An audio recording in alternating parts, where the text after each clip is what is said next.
welcome back to Beast Quest, Series 29, Calderon the Iron Bear. And welcome back to Beast Quest, guys. It's been a while since the last series. It feels like a big gap since the last time. And we're on Book 1 of Series 29 with a new series. As it went on, it took a bit of a gap, but I'm back now. So, like always, as you know, in-depth story analysis and then my overall thoughts on this epic adventure. So if you haven't already, make sure you've read this book before you watch this review, unless you don't care for spoilers. So that being said, let's get into this. Our story begins with our heroes joined with the new defenders from the last series, as they were preparing some kind of ceremony. However, it was interrupted when Malvel poisoned Tom. Malvel revealed himself, explaining Tom could only be cured by an antidote which required certain ingredients or guarded by beasts. One wonders why not just kill Tom when you have the chance. After all he's done to you, Malvel. You should just kill him when you have the chance to. But you know why? If we don't do this, there won't be a plot. But to be fair, the excuse they do to create this plot is kind of weak, really, because knowing the character of Malvel, what he's been through, as someone's intelligent enough would have just killed him while you have the chance to. After all he's done. But Malvel likes to play with his enemies, his ego and all that, so whatever. So he poisons him to a point where he has to be healed by these tokens that you have to gather from these guarded beasts, gather from the guarded beasts. But anyway, the wizard flees, leaving our heroes in dread. Our new heroes partner up with an established character and go on their way. Rafe and Eleanor go to his hometown, where they praise the great river and then bump into his locals. As a nice twist, instead of waiting till the end, Calderon the bear beast instantly shows up. I have a theory behind this, which I'll get into later. Anyway, Calderon reveals his fire aura, which surrounds his body to protect him, along with his shiny armor. When his powers are revealed, I instantly predicted how this story would end, and I'll get into that later too. But as soon as his powers are real, it's instantly, and anyone with a brain would think of how to beat this thing now its powers are revealed. And especially once established earlier on, it's kind of obvious. Anyway, let's see where I was at there. Calderon begins his rampage. Calderon begins his rampage, absorbing metal, increasing his size and power, another ability he has at his disposal, pushing our heroes back. Calderon seems unstoppable, to the point where the villagers evacuates, and after struggling to fend off Calderon and being smashed into a barn, Rafe wants to give up. Our hero, ladies and gentlemen. Tom shows up in his shadow form. In a previous chapter they established while Tom is poisoned, he can communicate with his allies in his shadow form. He basically says something on the lines of using the environment to your advantage. After a few minutes, Rafe finally gets it and goes to rally his townfolk together. Elena comes back with a chain and purposely throws it at Calderon once told of Rafe's plan. Everyone grabs the chain and pulls the beast towards the river. Yes, the obvious weakness to beat a being with fire powers. What a surprise. Also, metal and wet fur would increase his weight, helping drag down Calderon. After pulling Calderon over a bridge, Rafe breaks the support beam and Calderon plummets into the river, with Calderon dragging Rafe with him. After a struggle, he's rescued and the beast defeated, claiming the first token from the beast's dead remains. Rafe and Eleanor hope that the other young defenders will do just as good a job, if not better, might I add, than Rafe. But that's the first story of the first book, so first part of it. Overall, let me just say right now, this story is very bizarre. It's alright. It starts off fine. Kinda, because you have a follow-up. It's basically a sequel series to the first one. And from what I've learned, this series is probably going to be a three-parter for what we've seen in Series 30. So that's a nice change. But this is kind of weird because already the first thing that happens is Malvel shows up and he, instead of I've already established Malvel should have just killed Tom, but doing that because it's not just me saying a villain should always do this, but at the same time, with all the series we've been on with Malvel, of all the plots and all the all his defeats, you figure he would just off Tom when he has the chance to, but he doesn't, because of his ego or pride, or I don't know what it is. But regardless, and then you get into the the new heroes, the new protectors. I don't know if the new protectors are going to replace Tom and Elena. I personally hope not, because I prefer Tom and Elena as our heroes. That's just me. But if they do change the series for the future, it's something to... These characters need a lot of work, that's all I'm saying. So, anyway though, these heroes have now been, paired up with an established character, Rotu, Daltek, Aroa, the Queen, and of course Elena. Each one is partnered up with one of the 4 defenders. And each of these 4 defenders, or I know projectors regardless what I use, but each of these 4 warriors are supposed to be, trained to become the new Master of the Beasts. Now, I'm probably gonna get some flack with this, because I'm trying to remember who they're trying to protect. Oh, it was Tangala. I think it was Tangala. That's the kingdom where they need a new Master of the Beast for, because obviously they have Artia's hero, and Wildor has Amelia, I believe. Or Freya, or whoever's in charge at the time. So I believe Tangala needs a Master or Mistress of the Beast, and these 4 have been selected. Hopefully I got that right. If I'm wrong, I'm sure Adam will correct me. But hopefully, I'm pretty sure I'm right on that. Hopefully I am. But yeah, so they're fine. Then after that, you get some... they go in their fetch quest to gather these tokens. Now, what Malvel says is that he specifically says that the tokens that are... all 4 heroes have to go to their home... From what I heard in the first chapter, go to their home turf. And they have to fight a beast and somehow gather a token. Now, he never specifies that the token is part of the beast, so I'm not sure if the other 3 are, because this one was. But regardless, there's that. And, like I said, as soon as the fire thing was brought up, I instantly... No, I'll tell you that. As soon as the river was brought up, I was like, since I'm a writer, they wouldn't bring that up for no reason. So I was a bit suspicious, so I had to keep that in my mind. And when they introduced the Beast of Fire powers, it was pretty obvious how the story was going to end. Because they're not going to establish the river and mention how beautiful it is for no reason. Unless they just do it because they have nothing else to say. So, I predicted the ending of this book. It was, even though it was predictable, because for the whole book, our hero, Rafe, hero in quotes, he doesn't get how to beat Calderon until, the climax, or the 7 or 8. And that's kind of late, because, I'm not the smartest guy in the world, but still, I feel like anyone with a functioning brain, probably even maybe someone less intelligent than me in the real world, in our world, could figure it out. So it's how do I put this? It's making our hero Rafe kind of dumb, just to make our younger breeders probably learn the memo. But in a way, it's kind of, for Beast Quest fans like myself who are purists of this series, it kind of makes your reader kind of like, really, after all we've been through, you expect us to, this big mystery? I'm just expecting a bit more from Beast Quest after all it's been through. But I can understand, on the other hand, I can say they're just trying to teach younger readers that, water can beat fire, so this is something easy. I can see that, because it's, they're trying to establish for a new audience as well. But still, there is that plot issue with it. After that, I don't think, there is the other one issue about it, is that Rafe, after he gets smacked down, he constantly wants to give up from that point.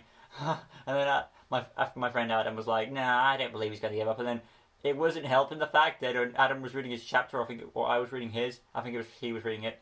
But he was reading stuff that's saying, further establishing that Rafe does want to give up, does want to quit. And it was not a good sign for Adam right there, but still. I don't think I don't think Rafe is going to be Master of the Beast. And if he is, that's going to be... The only way to justify Rafe becoming Master of the Beast is either he gets more development, either in somehow one of these other books, which I doubt, or the climax of the series, which I doubt. But, okay, I mean, if he gets some more development in the climax, okay. But still, at the end, I don't think Rafe is a good choice to be Master of the Beast for Tangala, if that's the kingdom he's supposed to protect. Anyway, though, that's just my thoughts. But regardless, I'm going to go into the characters now. Rafe, I've already gone a big kind of a rant on him, but like I said, he's a kid, he's a young warrior, I get it. He's facing these challenges like Tom did, but still, Tom never gave up. He had that warrior spirit that he didn't want to give up no matter what. And that's what made him a powerful enemy. Not just all the powers he had, but because of his will and determination. Rafe doesn't have that. Understandably, I get that. He's scared and he's new. But he wouldn't, take on this mantle for this competition if he didn't have the courage. You know what I mean? So it's kind of awkward, and especially since we've established him to be involved in a quest from the previous series, you figure he'd be a bit more prepared after this. But no, we don't get that. He's just... Realistically, in all truthness, he goes to his place, establishes what's there, and after meeting the locals, he meets the beasts. We establish the beast powers, which I'll get to when I get to Calderon. But to be fair, I've already established the powers, but my point is I'll get to Calderon again. But anyway, though, he fights the beast, gets his ass kicked in 2 chapters, literally, because nothing really... All that happens in those 2 chapters is that we establish Calderon's powers, and it's more praising the beast and putting down Rafe. And I get it, they're trying to do the underdog thing, but still, it felt more like Rafe was kind of puny and giving up. And that's basically what he did. He just got his... After 2 chapters of getting his butt kicked, he's like, oh, I quit. And it takes Tom, of all people, the person who's sick, mind you, to tell him to, hey, you've got to do this kind of thing, but I can't tell you the answer because that's not right. I have to let you figure it out for yourself, even though it's pretty obvious. And, it is. And the fact that this guy needs help he needs persuasion from Tom not to give up, that's kind of weak. I mean, I prefer when I would prefer if the new hero finds a way to beat it himself, giving proof why he should be a worthy leader. Because, okay, Series 28, I believe, Series 28. That was the hero. That wasn't really about the heroes. It was more the defenders in the last series were more of a plot point to rescue, like the tokens for this series. So that's why I say up there. Now they're established characters, you want to give them development, and as of right now, it's kind of a weak thing for Rafe. So I hope for better for him in the climax. I don't expect anything in the hero books. But anyway, moving on. Eleanor, that's how I pronounce her name. Eleanor, she doesn't get much to do, but I am glad she was partnered with Rafe, because if Eleanor is one of the strongest characters ever, and the fact that she's partnered with Rafe probably helps balance it out, because if we didn't have her, and we had someone like Rotu, we'll get to him probably, Aroa, I don't mind, Daltic's alright, but Elena, I'll get it mixed up, but regardless of what I call her, Helena is probably the best choice, because she's the strongest of those characters that I've established. So it was probably the best choice to put him in. And of course, as you can tell by the cover, they're trying to fool you that this male character on the cover is Tom by trying to make him look like him, and they kind of do the same thing with some of the other books. But it's not. It's a nice little trick, but it's there. But, Eleanor does a few moments there. She uses the chain. She tries to convince Rafe not to give up as best as she can and help support him. So I think she's a good mentor figure. And it shows that I feel like she would be a very good choice to inspire others. So if anything, this book helps develop Eleanor more than it does Rafe. So there's that for you. Malville, he's basically, he is the main villain of this series again, because they're trying to do a 3-parter series for a nice change. It's not the best series to focus on that deserves a 3-parter in my opinion, from what we've established so far. But yeah, right. It is nice to see Malville back again, but for this book, he's just there to establish exposition of what the plot is. That he's got these beasts, probably from the Netherworld, which I'm assuming, and then he's going to put these new heroes against these beasts, so they can, I don't know why, because maybe he thinks they're weak, which this Rafe isn't really showing any cases, because assuming he was weak, and, that it took, that he can beat these weak people, and he can finish off Tom. But again, I've established earlier that he should just kill Tom when he had the chance. I hope that the other 3 heroes do a better job than Rafe. But as for Malvo, he's just, like I said, he's just here for exposition, really. Just establishing what his plot is, what his scheme is, which again is a stupid thing to do. Why would you tell your enemies, this is my plan, and this is how you beat me? I wouldn't do that. Final character, Calderon the Beast. And I think Calderon is the main star of this. I mean, yeah, Elena, Elena's there too, and she has her arc of development more than Rafe does. But I feel like Calderon is the main star of this book. Normally in a series, you take a while to establish. It takes like the very end or halfway through the book to get to him, but instantly he shows up. He's ready to go. He reveals his powers straight away. Aura Firehouse. Now, normally it's not a good idea. I said in the book, well, I said I was talking to Adam, that it wasn't really good to establish your powers already, because you want to hide your abilities as best you can until the right moment. However, in this case, I can see why now, because by revealing his powers, it gives him a sense of making the hero fear him more. In a way, for Rafe, it kind of worked. Well, yeah, so in a way, for Rafe, he kind of did weaken him a bit. And then when he got to his absorbing metal, where he was able to grow in size and increase his power, there's that too. And they also mentioned something about his eye color changing, I guess from green to red at points. So there was that nice feature as well.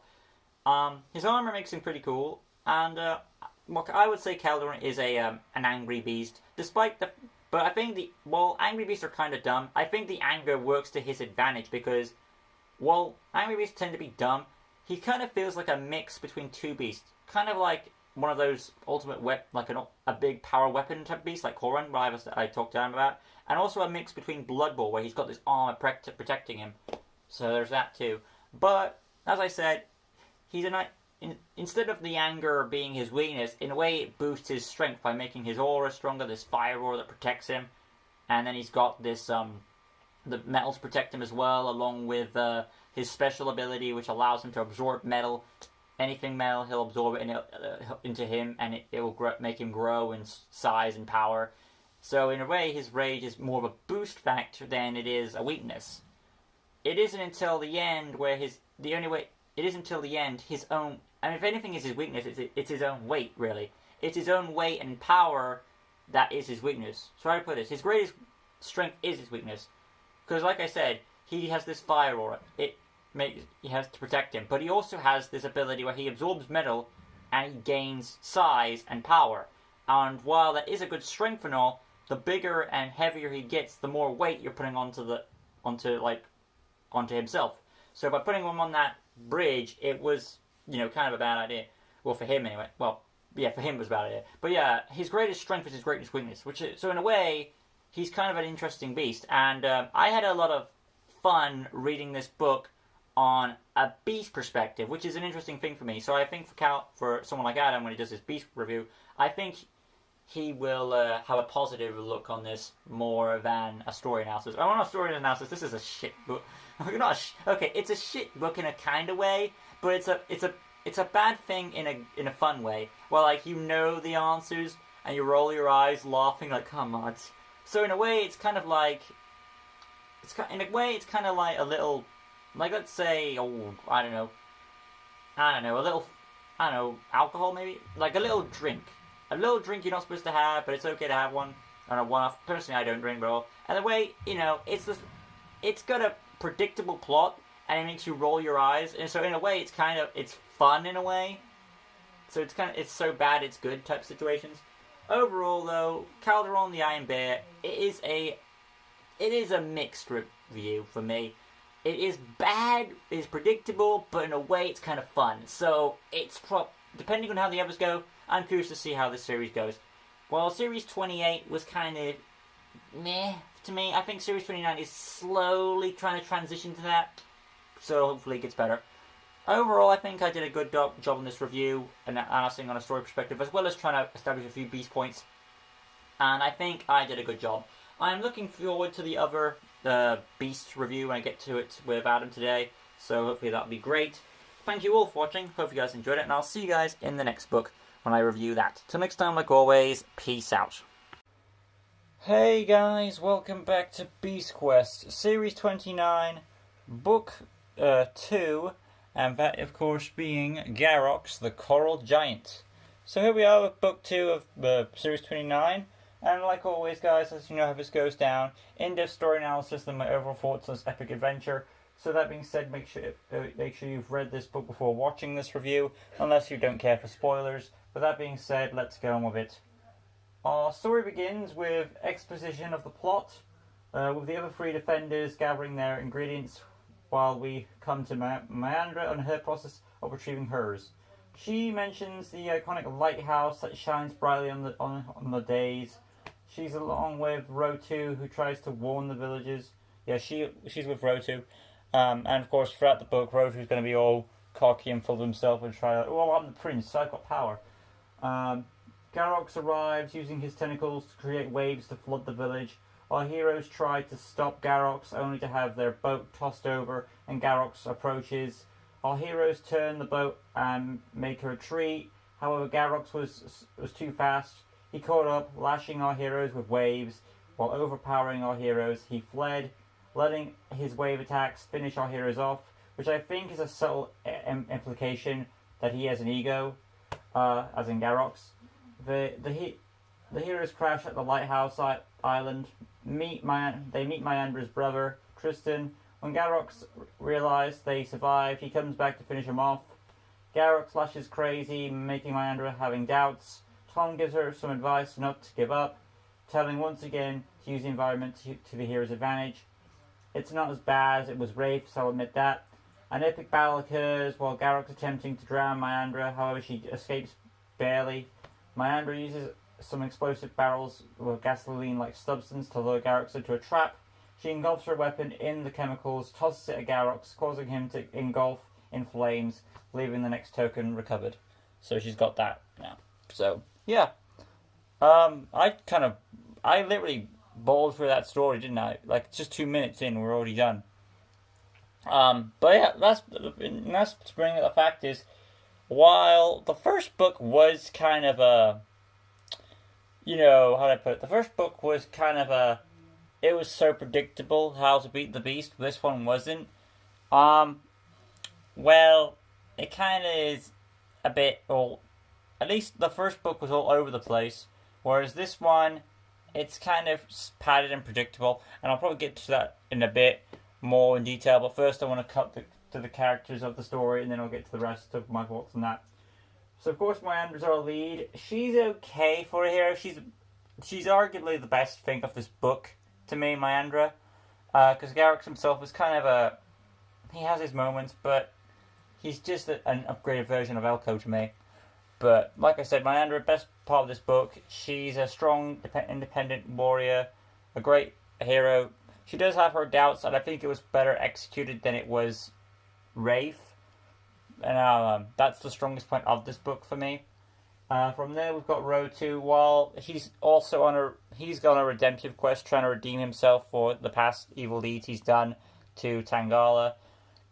He's slowly trying to get past that, trying to get better, but he still remains egotistical, cocky, and that his position of power kind of goes to his head.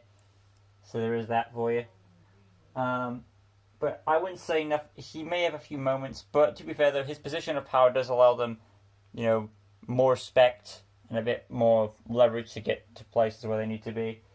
Tristan, her brother, he appears like halfway through the book and he doesn't really get much to do. He's just there for another way for Myandra to have some more encouragement as well as higher stakes on the line. So he's more of a plot device than anything else. And as for the beast, Garrox, for me, I would say he's probably just there for me. He's better than Elko. He's a better version of Elko in my mind. He uses his tentacles as his main attack to create waves. So he's a beast that also relies on the environment to be strong. If there's no water around, then he's going to be kind of screwed up. And I'm sure without water, Coral will probably die, unless someone correct me if I'm wrong with that. But yeah, he's also egotistical when he has like a moment in the book where he beats the heroes easy peasy. He could kill them, but he'd rather let his wave attacks finish them off, which is kind of a bit stupid. Why not just kill them when you have the chance, while you have them in your sights? And that kind of implies an egotistical trait to me. And then, because of this, it leads to his demise, where he keeps stalling the fight as much as possible, when he has multiple... Because throughout this book, Garrox is winning every encounter they have, and he has multiple chances to kill them, I think. But for whatever reason, Myandra's able to find the confidence to create a plan to beat Garrox in quite a gory death, with engulfing him in fire and all that. So, it's there. It's there.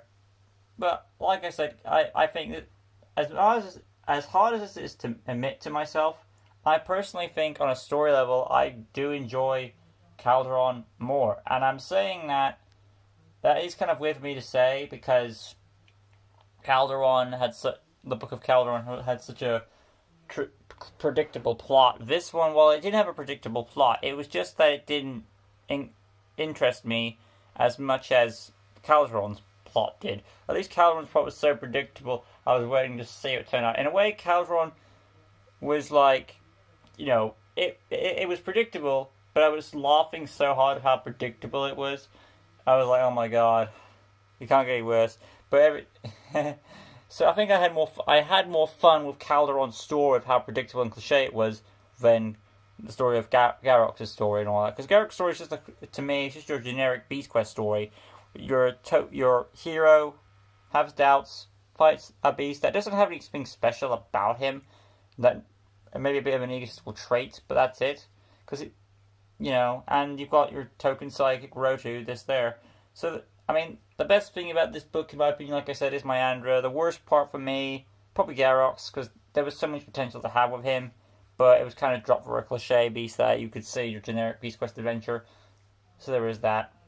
So in a weird way, I would say I do prefer Calderon as a story level, like I said, because even though it's cliche and predictable, this one, while it wasn't predictable how to defeat the beast, it does have a similar form to it.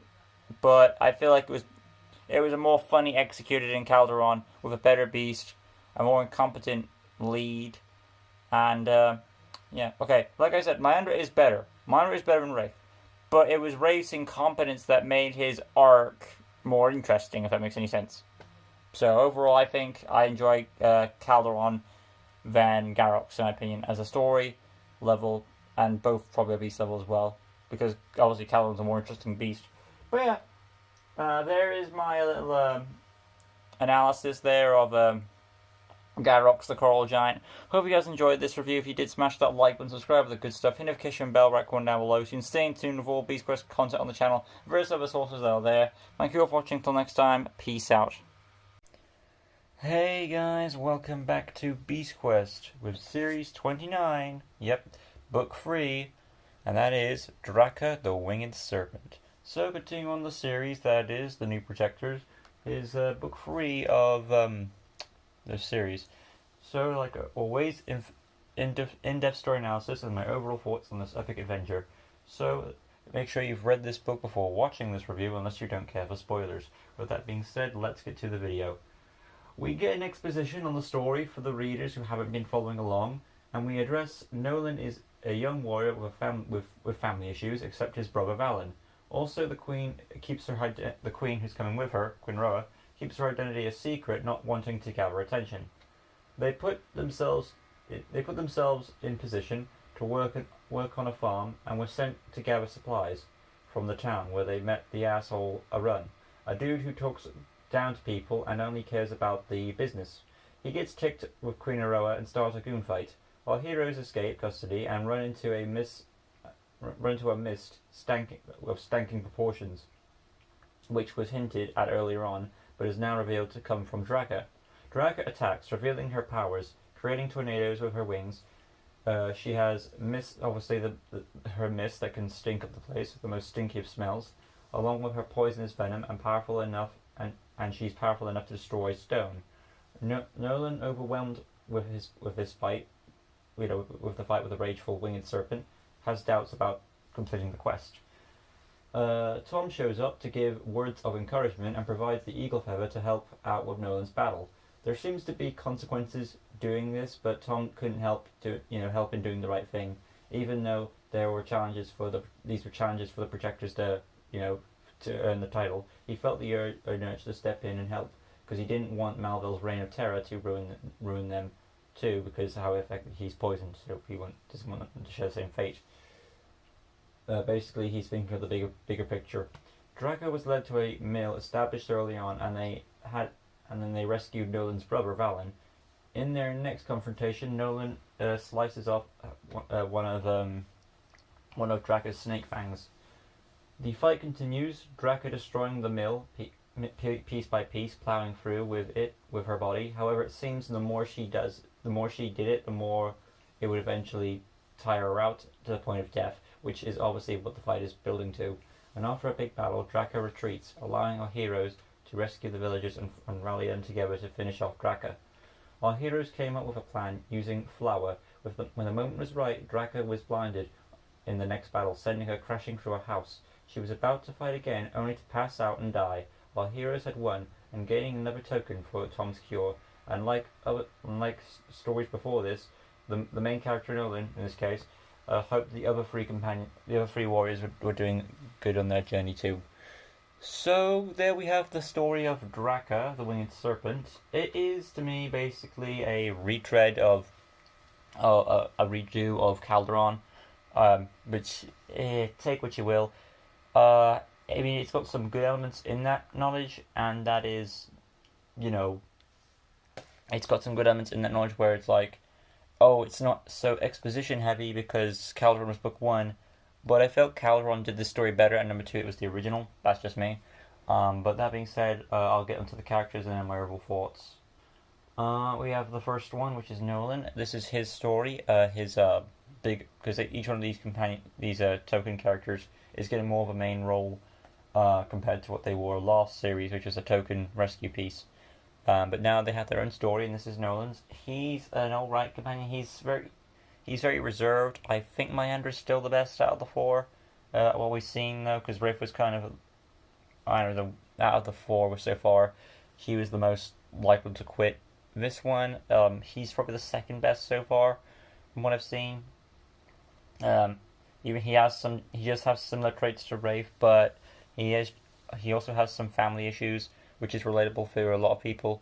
But overall, he's able to overcome these issues and prevail thanks to the aid of Tom, who steps in to give him the Eagle Feather, which I believe he uses to help with like any sort of big falls that Draca sends his way.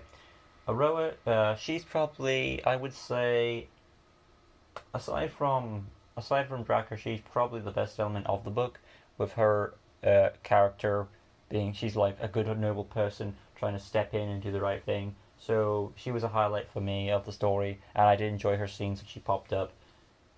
She wasn't really as involved with the fighting as much as, let's say, someone like Elena. Yeah, she was involved as compared to her, but I did like what they do with her character. Not when it comes to the fighting, but when it comes to the character moments, she had those moments to help push the story forward, and it was a nice positive light.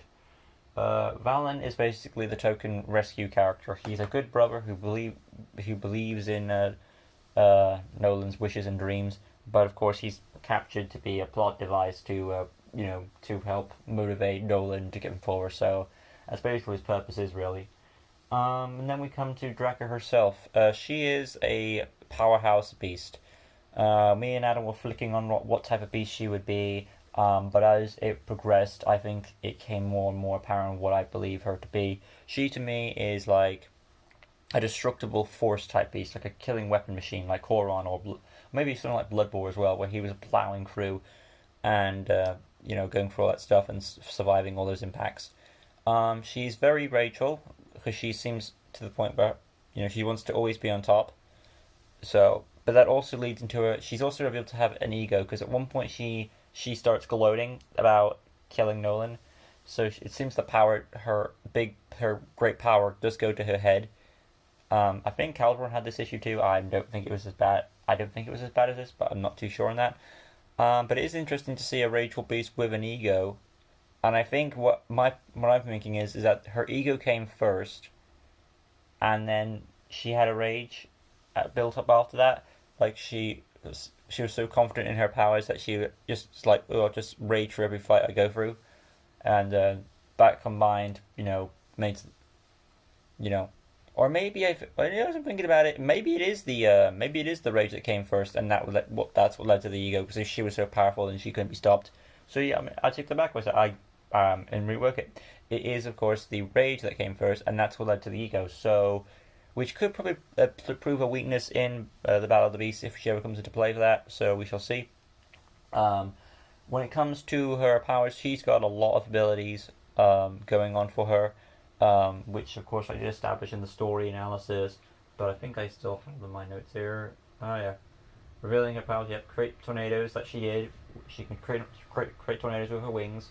She has the stinky mist ability, and like other beasts who have the mist, she probably has it best, I guess, because she has the stinkiest smell with that. And of course, she has her snake venom, which I don't think was ever used at all, which is a missed opportunity.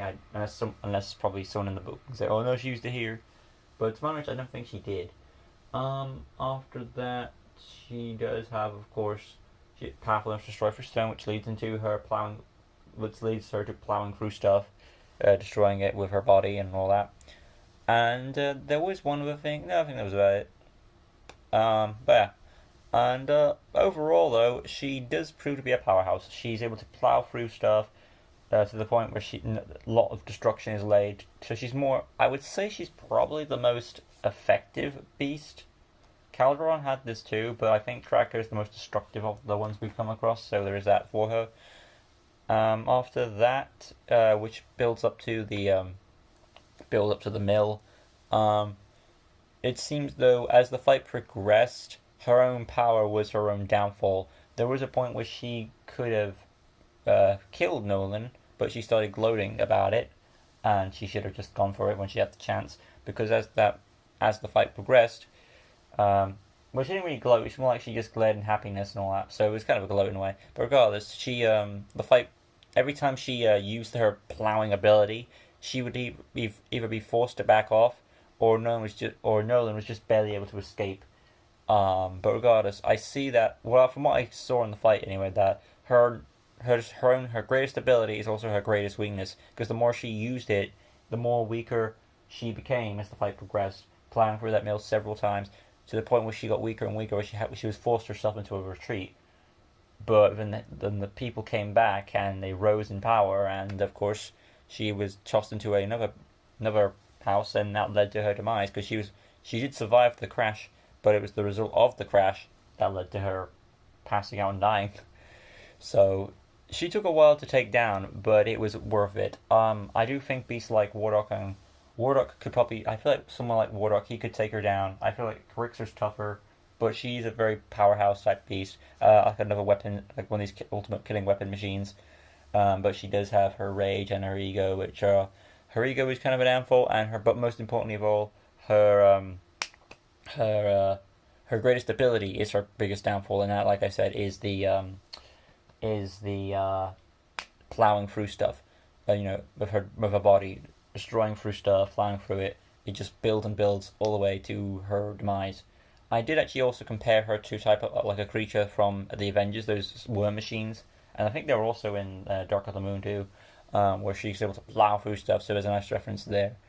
Overall, though, I did enjoy this story. However, it's one save. It does have its down. That's, like I said, it is a copy story analysis of Calderon, where you have a hero comes to his village. There's something established earlier on, and then it's built up for the finale. To be fair, though, the second book also had this too, so it's kind of a bit of a weak. Like, they're just taking the basic premise and just redoing it. But I think Calderon does it best because that's the original story. But regardless, like Calderon, we have a powerhouse beast who's able to be our hero. And then, of course, once again, Thomas to step in. But I don't think Lander had that, but I could be wrong. But anyway, Thomas steps in and gives the hero encouragement. And those words of encouragement continue the fight, leading to the beast's demise. Only the difference is I think Calderon had a better finale because it had a more tense, like, oh my god, is the hero going to make it? Whereas with this, it was just a lucky shot by Nolan.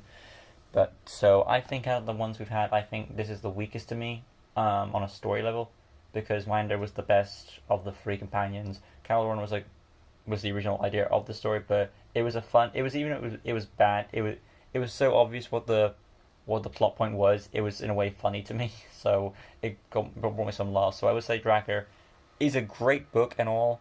It is great with what they do with the story and all that, how powerful she is. Because this is more of a story that's focused on the beast than it is the story. So, because its story is kind of just a bare bones repeat, but I think this story is mainly about the beast and what she can do. So it's more of a, like, here's this powerful beast we have. So that's what I'm saying.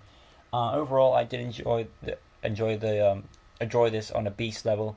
As a story level, it's just a repeat copy, but regardless, it was a fun way to do the story. So next up we'll be doing Lukor, the Forest Demon, which I'll have some things to say about that, more than just the story, I can guarantee that. And I'm looking forward to see how this series wraps up. From what I've gathered from some information, this might be the first three-parter series, as in we've had like series before with like 2 parts, like series 5 had the Queen Evil, and then she was rescued in series 6. So this might be a 3-parter series because they've established that we've got these new characters in the first one as tokens. Then these token characters become warriors, and I believe there's something else that I've read that there's going to be a 3rd series, so that's going to be interesting if that's what it leads to. But regardless, I hope you enjoyed this review. Thank you all for watching, and I will see you guys in the next one, where I'll be doing Lukor, the Forest Demon, at some point later on, down the month, or who knows when. And we shall see you then. Thank you all for watching. Until next time, peace out. Hey guys, Lucas Green here, and I'm back with the final chapter of Series 29's story arc of Beast Quest. So like always, in-depth story analysis and my overall thoughts on this epic adventure. So if you haven't already, make sure you've read this book before watching this review. But let's finish up with Lukor, the Forest Demon. So, we are introduced to Kadia's tribe, and they mentioned a beast is coming. Our heroes felt a disturbance, discovered a new ally, and they found out they have to rescue a shaman, and they prepare. Daltek tried to talk to the people to letting the shaman go. Short answer, no, they didn't, and the beast showed up. Lukor shows up, displays his tree-gazing power, and after a scuffle, Lukor roots Daltek, and he's basically the beast is forced into a I think it's the beast. Or no, I think it's the heroes who are forced into a retreat because of what happened with Daltek. Kadia joins the followers and plans a counterattack. But no need. Lukor is back and attacks. Kadia is saved, and with the second wind, captures Lukor, only upsetting Malvel, and he orders Lukor to kill. Malvel orders the attack. But the power of song changes Lukor, and he kills Malvel. Heroes, as in he eats him. Heroes return, safe from the 4 heroes of the journey, the protectors, make the medicine with the 4 tokens that they've gathered, and then it doesn't work, but with the power of friendship they come together and Tom is brought back to life. So that story I just kind of basically brushed over in 1 minute, but since the review is so short, I am going to do a bit more on discussing with this. But this is a weird review to go on because it's basically, the story of, we've had this story before where you have 2 tribes that don't like each other come together to beat a powerful threat, in this case being Lukor. It's kind of like, and it's got some elements of like the forest and nature, so it is kind of hinting at the Pocahontas story, which has been reused in Avatar, Ferngully, and lots of other things. So there is that metaphor for it as well. Overall, I think it's a good story. It has its strong points. The beast is awesome. Kadia, the main lead, is probably the best of the 4 in my opinion. She had some struggles that made her to seem worthy as Mistress of the Beast. So I think she's probably my favourite out of the 4. Daltek is a good character. He does a lot. I do appreciate that he gets more. I do like books where he gets more to shine. So there is that. And then we have Malvel, who finally comes out in the open just to die, but we'll get into that. But yeah, so overall, while its story is cheesy with the whole ending and all that, which I'll get to in a bit, I think it still holds up as a story on its own. So from here, what I'm going to do is I'll get into the characters and I'll get some more to say there. Kadia, like I said, she's a great lead. She has her faults, she has her tribe, she has her background. We see who she is, where she comes from. She has this tribe and this cult, and they have like a war with another tribe. But she's able to put her differences beside her family to come together, and and they make peace. Well, I don't know if they make peace out of this, but they just take care of Lukor, and it's nice that Kadia can hold her own, and when the things get up the stakes, she's going to do what needs to be done. So, and she's also helped by her allies. I'll get to Luke last. Deltek, of course, is the companion for this adventure. He does get more to do as a wizard. He has a bit of authority there, so he's able to help with the trying to get the shaman back, even if it failed. And he does have his moments where he tries to help in battle against Lukor, even though he ends up getting captured. But regardless, I do think he gets more to do in this book than we see in a lot of other books. So it is nice to see him get more to do, because he's a very underrated character. When he's not used much, you feel like that's a bit of wasted potential. But when he is used, he does show his potential. So it is more likable. We have there are some other characters, like side characters, like Cadia's family and some other allies, but I don't really think they're too much of a other importance thing, personally. I think all those side characters really are just there to improve the core 4, or 3 I should say. But we'll get to the next one, that is Malvel, because he finally reveals himself after so long, but he's just there to really die, really. Like, he reveals himself because he seems a bit disappointed in Lukor's abilities, because he's expecting more from him when he's captured by the lions and all that. So he decides to take matters into his own hands and refuel his rage, and then sends Lukor again onto them. But that just backfires on him because of the power of friendship. So he is really coming out just to die, but it is nice to see Malvel come out, and do more do more when he didn't let the beast do all the work. So in a way, there's that for you. With Lukor himself, it's hard to really say. I will say this, that this whole story, Lukor, the Forest Demon, does have elements that fit with me. Because if you don't know, I make something called the Linksy series, and there are several elements to that also reflect this book. First, the book is green, like me, as in my name, Lucas Green. The beast's name resembles mine, Lucas, Lukor. The title of it is the Forest Demon, and for those who don't know, the Forest Demon, as in the first part, Forest, is a nice connection to Delilah, who is a white cat with red eyes and an evil grin, which of course also resembles this. And Demon referring to Demon, as in, because that's the main villain of the Linksy series, so there's that too.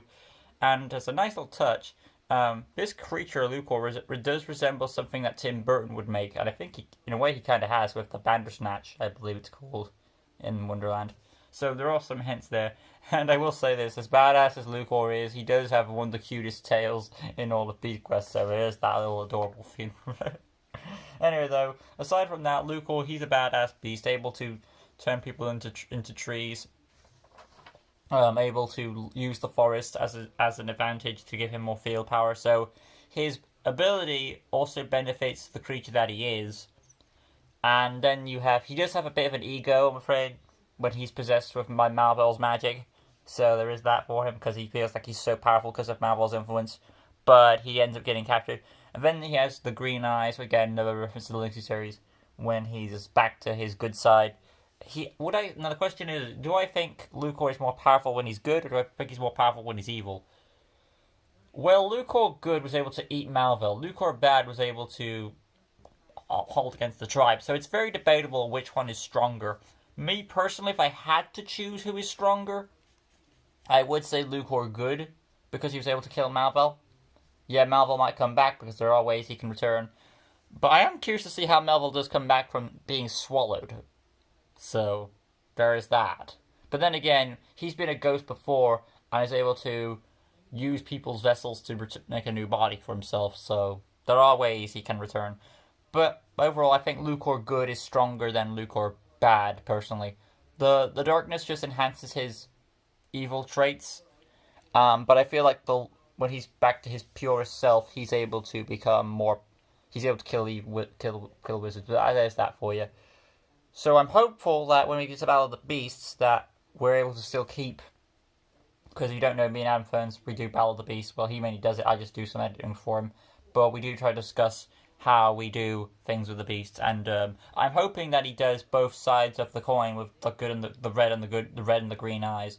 So we have the rage mode, and we have like his more powerful mode in the green eyes. So hopefully that, because I feel like if he does incorporate that, it's a more useful ability for the tournaments. So hopefully that's incorporated. But aside from that, his tree gazing ability, he's able to jump around. He has this ability to camouflage himself into the environment, so there is that for you as well. there was one point in the book where he escaped, and I don't understand how, but it was involving going into like a teleport type thing, but it's obviously the camouflage. But yeah, I also want to mention, of course, that in Draca, Queen Aurora got the killing shot, and it wasn't the collapse there, but I didn't really know too much. But regardless, it was nice to point that out. So thank you, Adam. But anyway, though, overall, Lukor, I'd say it's a fun book. The ending, sadly, is kind of cheesy because it's implying that this quest was pointless because they get the 4 ingredients, they go home, but when they make the medicine, it looks like it doesn't work. And of course, with the power of friendship, because this happens earlier with the beast, they use the power of song to change his mind. They save his life. So it is very forcing that message down that the power of friendship and song the power of friends will save the day and all that. So I don't know how to feel about that because it's kind of a mushy message, but you get the feels there anyway. And in a way they kind of overused it a bit because they did it twice. Because the power of song is able to change the beast, and then you have the power of friendship is able to save Tom's life. So all's good there. I feel that there were missed opportunities. Either one, let Tom die and have new people take over, or B, there was a moment with Eleanor where they finally confessed their love. But again, that might also lead to more mushy stuff. So either way, but at least it would make more interest, more. It would actually help with the mushy stuff if you're going to go that route, because it did go that route anyway. But regardless, Lukor, fun book. Some say the only cop out there is that the medicine took a while to work and they had to do the friendship thing after. That's the only explanation. But regardless, it's a fun book, and I'm looking forward to see how Lukor is played out in Battle of the Beasts and what series we come across next in the future. So thank you all for watching. Hope you guys enjoyed it, and I'll see you guys in the next one. Until next time, peace out.